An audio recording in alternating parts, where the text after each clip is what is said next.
Hello, I'm Dewey. I'm Kishara. And I'm Zanat.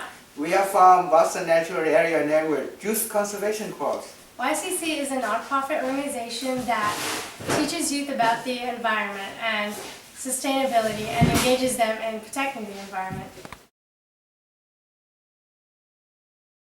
Composting is when gardeners manage the process of decomposition by creating the ideal conditions for microorganisms to flourish. Composting creates a soil amendment that adds nutrients, improves soil structure, and enhances disease resistance. Everything in nature decomposes, which means it breaks down. Microorganisms are everywhere. When provided with the proper food, water, and oxygen, microorganisms like bacteria and fungi break down organic matter.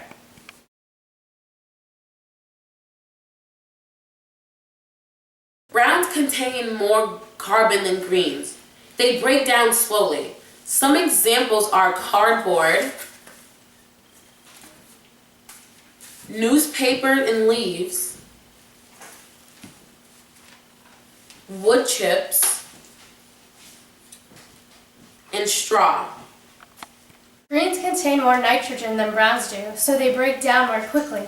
Examples include food scraps, grass clippings, plant scraps, manure, eggshells, and coffee grounds. Some material is not living, or it doesn't break down as well as other do, or it could transmit disease or attract more pests to your compost bin. So you should not add things like trash, plastic, metal, etc.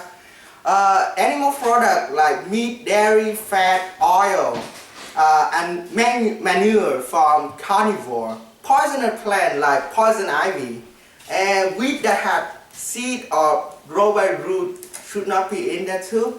Also, you should not put in disease or insect infected material or plant material that is treated with pesticide.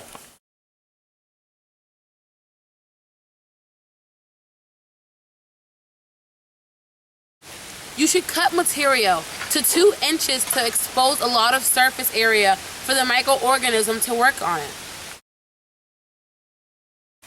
Mix your browns and greens together as you build your pile. The pile should at least be 1 yard in volume to be heated up properly. Water the pile until you squeeze a handful and it feels like a wet sponge. Last step, scoop up some finished compost to introduce new microorganisms to the pile.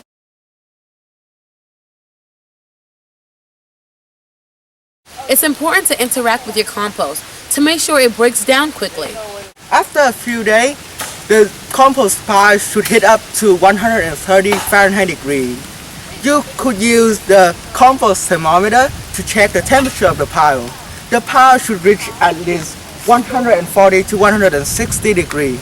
Then when it starts to cool down, you should turn the compost pile.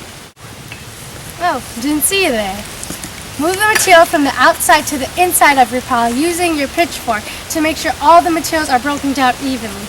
Ideally, you should turn your compost once a week to allow the process to be completed in 8 to 10 weeks. Compost must remain moist for the microorganisms to flourish. Make sure to water your compost as needed. If it's too wet, you can add dry brown materials. Make sure you chop browns and greens when adding them to speed up the composting process. Add equal amounts of browns and greens. If your compost is not heating up, add more green materials. If the pile is getting too hot, add brown material. Stop adding material when the bin is full, but continue to turn regularly. When you cannot see the original material and when the compost cool down and when you could see the microorganism like worms re-enter the pile, it is done. It would look dark and smell earthly. Yeah, truly.